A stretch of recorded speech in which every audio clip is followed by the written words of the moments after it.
যদি একটু শুনতে পারি দর্শকদের জন্য, তাহলে মান্না ভাইয়ের ভক্তদের বলবে যে না মনে রেখেছে।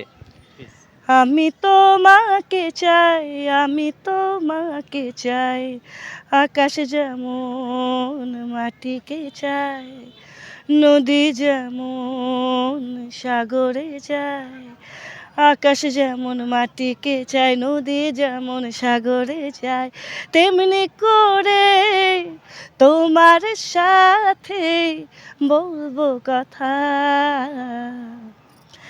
না, না, না, আমি তোমাকে চাই, আমি তোমাকে চাই। নায়িকা স্বাগতর সাথে রয়েছি। নায়ক মান্না ভাইয়ের সাথে একটা মুভিতে উনি কাজ করেছে। যে গানটা আমরা ভাইরাল হয়েছে সোশ্যাল মিডিয়ায় আমরা দেখি, মৌসুমী, স্বাগত থেকে শুরু করে এই গানটাও কিন্তু সোশ্যাল মিডিয়া ভাইরাল, তোমাকে চাই সেই গানটাই। সেই মুহূর্তে সেই নায়িকার সাথেই আছি আমরা। আসসালামু আলাইকুম আপু, কেমন আছেন? ওয়ালাইকুম আসসালাম, আলহামদুলিল্লাহ ভালো এই আছি। যে নায়ক মান্না ভাইয়ের ১৭তম মৃত্যুবার্ষিকী নিয়ে সকালে বুকে ব্যথা নিয়ে নিজেই হাসপাতালে ভর্তি হন মান্না। বেড়ে যায় বুকের ব্যথা, এক পর্যায়ে লাইফ সাপোর্ট অকেজো হয়ে পড়ে। কিন্তু মান্নার ভাই বোনদের অভিযোগ, দ্রুত সঠিক চিকিৎসা দেয়া হয়নি মান্নাকে।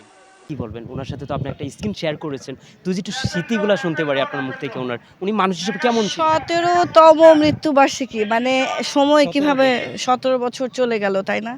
আসলে আমি মনে করি আমি খুবই আনলাকি, ওনাকে এত কম সময়ের জন্য পেয়েছি। উনি বেঁচে থাকা অবস্থায় আরও কয়েকটা সিনেমায় আমার সাথে কাজও করতে চেয়েছিলেন, কিন্তু আমি নিজেই কনফিডেন্স পাচ্ছিলাম না যে আসলে আমি কেমন অভিনয় করলাম, কারণ সিনেমাটা তো রিলিজ হয়েছিল একটু পরের দিকে। তো ওনাকে যে এত তাড়াতাড়ি হারিয়ে ফেলবো এটা আমি কোনোদিন কল্পনাও করতে পারিনি। সুস্থ মানুষ। তো মান্না ভাই শুধু যে ফিজিক্যালি সুস্থ ছিল তা না, মানসিকভাবেও অনেক সুস্থ ছিল এবং অনেক নিঃস্বার্থ ছিল চলচ্চিত্রের প্রতি।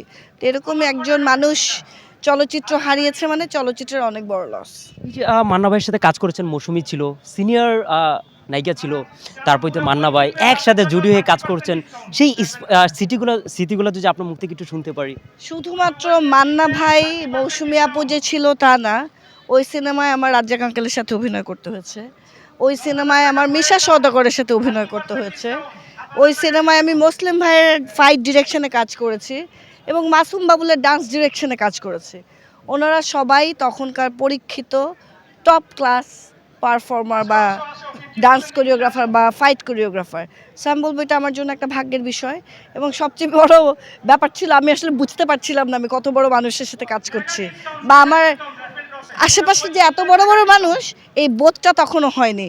হয়তো এই কারণেই নির্ভয়ে কাজটা করতে পেরেছিলাম এবং সেই ভয় না পাওয়া ব্যাপারটা স্ক্রিনে দেখা গিয়েছে, এই কারণে ক্যারেক্টারটা ফুটে উঠেছে। আমি যদি বুঝতে পারতাম আমি কাদের সাথে কাজ করছি, হয়তো আমি এটা করতেই পারতাম না। আচ্ছা, এই যে মান্না ভাইয়ের সাথে আপনি কাজ করেছেন, কাজ করার অবস্থায় কিন্তু নার্ভাস ফিল হয়েছিলেন? একদমই না, কারণ আমি তো বুঝতেই পারছিলাম না যে মান্না ভাই যে এত বিগ ডিল। কারণ তখন তো প্রচুর অশ্লীল ছবি হতো, তা আমাদের তো সিনেমা হলে যাওয়ার কালচারটা কমে এসেছিল। প্লাস আমি আসলে গানের মানুষ ছিলাম। আমি তখন আমার একটা রক ব্যান্ড ছিল মহাকাল। তো আমি ভাবছিলাম আমি তো গান গাইবো।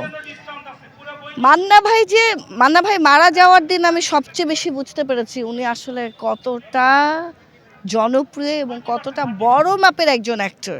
তার আগ পর্যন্ত আমি আসলে ওনাকে বন্ধু মনে করেছি, বড় ভাই মনে করেছি এবং উনি আমার সাথে এত সহজভাবে এসে মিশে গিয়েছিলেন যে কারণে আমি বুঝতেই পারিনি উনি এত বড় একটা ডিল। তো এটা আমি পুরো ক্রেডিটটা ওনাকে দিব, কারণ ওনার মতো একটা বড় মাপের মানুষ আমার মতো একটা বাচ্চা মেয়ের সাথে এভাবে মিশে যেতে পারে, সেটা উনি বলেই সম্ভব ছিল এবং ওনার মতো বড় মানুষ বলেই সম্ভব ছিল। আপনি যখন বড় তখন আপনি প্রাণ খুলে মিশতে পারেন, কিন্তু আপনার মনে যখন সংকীর্ণতা তখন আপনি কিন্তু হিসাব করে মিশবেন। সো ওনার আসলে দেয়ার অনেক ক্ষমতা ছিল। যখন আপনার অফারটা পেয়েছেন মান্না ভাইয়ের সাথে কাজ করার জন্য, তখন আপনার কেমন লেগেছিল? যখন আপনার মুভির সাথে মান্না ভাইয়ের সাথে কাজ করবেন, একটা সুপারস্টারের সাথে কাজ করবেন, কেমন লেগেছিল তখন? কোথায় অফারটা পেয়েছিলেন?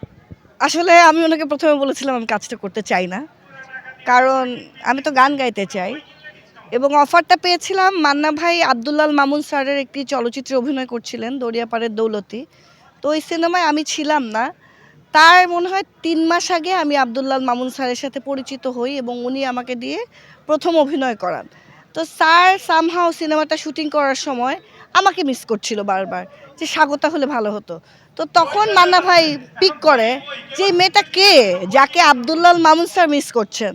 আমার নেক্সট সিনেমায় একজনকে দরকার, তো মেবি যাকে আব্দুল্লাহ মামুন স্যার মিস করছেন সে অভিনয়টা হয়তো করতে পারবে। তারপর উনি আমাকে ফোন দিলেন, আমি নায়ক মান্না। আমি বলছি যা, মানে আমি ভেবেছি somebody is making something with me, যে ফান করছে। আমি মান্না স্যার আমাকে নায়ক মান্না কেন ফোন করবো, রাইট? আমাকে বাচ্চু ভাই ফোন করতে পারে, আমি তো গান গাই, মানে বড় যদি তখন, বা জেমস ভাই ফোন করতে পারে, কারণ আমি সিঙ্গার, আমাকে মান্না ভাই কেন ফোন দিবে? তারপর দেখলাম যে না, আসলে মান্না, এবং উনি আমার সাথে দেখা করতে চাইলেন। দেখা করলাম, করে বললাম যে না আমি অভিনয় করবো না। বল কেন? আমি পারি না অভিনয় করতে। তারপর বললাম আমি কিন্তু জিরো, নাচতেই পারি না। তো ওনার তখন তো 35-এ শুটিং হয়, তো প্রথম দিন আমার আসলে নাচেরই শুটিং ছিল, পরীক্ষা করার জন্য আমি আসলে নাচতে পারি কি না। তো তারপরে ওনারা আমাকে বলেছিলেন স্বাগত, আমরা গত 15 বছরে তোমার মতো ডান্সার পাই নাই। তা বললাম আচ্ছা ওকে। তো এই আর কি, তবে আমাকে ওনারা অনেক ইন্সপায়ার করেছিল এবং করেছিল বলেই কাজটা আমি করতে পেরেছিলাম। এবং মান্না ভাই চলে যাওয়াতে আমার অনেক বড় লস হয়েছে, সেটা আমি উনি চলে যাওয়ার পরে বুঝতে পেরেছি। এই যে ভক্তরা এখনো নায়ক মান্না ভাইকে মনে রেখেছে, সোশ্যাল মিডিয়াতে যখন আমরা দেখি ভালো কমেন্ট দেখি, এখনো মনে রেখেছে, সেই বিষয়গুলো কেমন মিস করেন? উনি তো মনে রাখার মতোই মানুষ, সেটা বুঝতে আমার দেরি হচ্ছে, এটাই আমার নিজের কাছে নিজে অপরাধী ফিল করি। আর ওনার মতো মানুষকে মানুষ আসলে সারা জীবনই মনে রাখবে, কারণ উনি বাংলা চলচ্চিত্রের জন্য একজন সম্পদ ছিলেন। এবং উনি আসলে ভাবতেন, কি ভাবতেন, সাধারণ মানুষের মনের ভিতর কি চলছে। এখন আপনি যখন আপনার দর্শকের মনের কথা বলে ফেলছেন, তখন দর্শক তো আপনাকেই দেখবে। এরপরে আমি আর কোনো সিনেমা, মানে কোনো নায়ককে দেখিনি যে দর্শকের মনের কথা বুঝতে পারে। তো এটাই তার সবচেয়ে বড় ম্যাজিক ছিল, যে উনি জানতেন যে দর্শকের মনে কি চলছে এবং উনি ভাবতেন। তো এই ম্যাজিক্যাল মানুষটাকে আমরা হারিয়েছি, এবং অনেক অল্প সময়ে হারিয়েছি। এটা আমাদের ইন্ডাস্ট্রির জন্য একটা বিগ মিস। আর আমার জন্য তো বলবোই, আমি কেনই বা তার সাথে দেখা হলো আমার, কেনই বা কাজ করলাম, তারপর উনি চলে গেলেন। 17 বছর হয়ে গেল। তো যাই হোক, এটা দেখতে দেখতে 17 বছর। এটা তো আসলে একটা বিষয়। আরেকটা জিনিস জানবো যে নায়ক মান্না ভাই যখন মারা যায়, কোথায় খবরটা পেয়েছিলেন? কোথায় মান্না ছিলেন আপনি? ভাই যখন মারা যান, আমি তখন বেইলি রোডে আমার বাসায় ছিলাম এবং ইউনাইটেড হসপিটালে এসেছিলাম, কিন্তু সামহাও আমি ওনার লাশ পর্যন্ত যেতে পারিনি। এত খারাপ লাগছিল, যাইতে পারেন নাই আপনি? আমি যাইতে পারি নাই। আমার কেন? আমার সাহস হচ্ছিল না ওনাকে মৃত দেখার। আমি ইউনাইটেডের গেটে গেছি, আমি ভিতরে ঢুকিনি, বিকজ আমার কাছে মনে হচ্ছিল যে এই জীবন্ত মানুষটাকে আমি মৃত দেখবো। তার সাথে আমার পরশুও কথা হলো। পরশু আমার মানে মারা যাওয়া 2 দিন আগে এসে আমাদের বাসায় রাত 1টার সময় এসছে। উনি শুটিং টুটিং শেষ করে একটা সিনেমা নিয়ে এসেছিল। জাম জাম খেতে দিয়েছিলাম, সেই জামটা আবার সে প্যাকেট করে নিয়ে গেল। বিকজ উনি অনেক ভালো বাবা ছিলেন, ওনার ওয়াইফ তো এয়ারলাইন্সে চাকরি করতেন। সো উনি নিজেই ওনার ছেলেকে দেখে শুনে রাখতেন। তো ওনার আমাকে বলল, স্বাগতা, আমি আমার ছেলে বলছে একটু জাম খাইতে চায়, আমি তো রাস্তায় নেমে জাম কিনতে পারি না, ভালো হয়েছে তুমি জাম দিছো, প্যাকেট করে দাও, আমি ওর জন্য নিয়ে যাই। তো প্যাকেট করে দিলাম, নিয়ে গেল। সো আমি এগুলো মিস করছিলাম, যে এরকম একটা জলজ্যান্ত মানুষ চলে গেল আমাদের ছেড়ে। আরেকটা জিনিস আমরা জানবো যে এই যে আপনি বলেছেন, এমন কোনো শুটিং স্পটের স্মৃতি আছে যে এখনো আমাকে স্মৃতিটা কষ্ট পায়? কষ্ট দেয় না, আমি তো পুরো সিনেমাটাই অনেক ফান করে করেছি, এবং যেটা আপনারা টের পান যে আই ওয়াজ ভেরি পজিটিভ পুরো সিনেমায়, যদিও নেগেটিভ রোলে অভিনয় করেছিলাম। তো আমার অনেক মজা লাগে। আর মান্না ভাই আমাকে খালি, আমি শুটিং করতে করতে মাটিতে বসে পড়তাম টায়ার্ড হয়ে, আর বলতো এই তুমি না হিরোইন, উঠো উঠো চেয়ারে বসো। সো এই যে এই শিক্ষাগুলা, সো এইগুলোই বা কয়জন দিবে যে আসলে কিভাবে শুটিং অ্যাটিটিউড কী হওয়া লাগে। তো এগুলো একটা বিষয়। আমরা একবার দেখেছি যে মান্না ভাইকে যখন পথে দেখেছি সিনেমায়, মান্না ভাইকে জেলখানায় ঢুকানোর পর ছোট একটা খাঁচায় ঢুকাইছেন আপনি। ঢুকানোর পরে উনাকেই আপনি করছেন, সেই জিনিসটা কেমনভাবে এনজয় করেছেন যখন মুভিটা নিজে দেখেছেন বসে পর্দার সামনে হলে? আমি কিছু বুঝিনি, আপনারা বিশ্বাস করেন, আমি বুঝিনি আমি কি করেছি। সত্যি কথা, আমি এত ছোট ছিলাম, আমার বয়স তখন কত, 18। আমি আসলে কিচ্ছু বুঝিনি। আমি আসলে খেলার ছলে অন্য সিনেমার নায়িকাদের কপি করে অ্যাক্টিং করেছি। মান্না ভাইকেও নকল করেছি কখনো কখনো, মৌসুমী আপুকেও কখনো কখনো নকল করেছি। হাসতে খেলতে কাজটা করে ফেলেছি, এবং ওনারা আমাকে বুঝতেও দেয়নি যে ওনারা কত বড় মাপের শিল্পী। তো এটাই, মানে আমি পুরো, এবং মান্না ভাই বলছিলেন যে আমার যে এই নির্ভীক বা এই পজিটিভ অ্যাটিটিউড, এটা আসলে শুটিং সেটে ওনাদেরকে পজিটিভিটি দিচ্ছে, কারণ আমি পিচকি।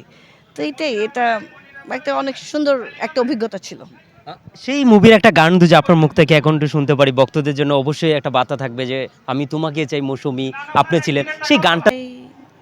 এই যে আপনার মুভিটা যখন পর্দায় দেখেন একসাথে মান্না ভাই, এখনো খারাপ লাগে না যে মান্না ভাই আমাদের মাঝে থাকলে এরকমই? সেটা তো খারাপ লাগতে লাগতে এখন আসলে সহ্য হয়ে গেছে, বললেন না 17 বছর। তবে প্রথম দিকে দেখতেও ইচ্ছে করতো না। আর ফরচুনেটলি এখন যেমন ইউটিউবের যুগ, গান রিলিজ হতে দেরি সাথে সাথে দেখা যায়। তখন বিষয়টা একদমই এরকম ছিল না। সিনেমা হলে সিনেমা রিলিজ হয়েছে তার 10 বছর পর আমি টিভিতে গান দেখেছি। তো এটাও একটা ব্যাপার ছিল। যারা মান্না ভাইয়ের ভক্ত আছে, যারা আপনার ভক্ত আছে মান্না ভাইয়ের ভক্তদের জন্য 17তম মৃত্যুবার্ষিকী কি বলবেন মান্না ভাইয়ের ভক্তদের জন্য আপনি? রাব্বির হামহুমা কামার আব্বা ইয়ানি সগীরা। এটাই, সবাই দোয়া করবেন। আচ্ছা, আমরা একটু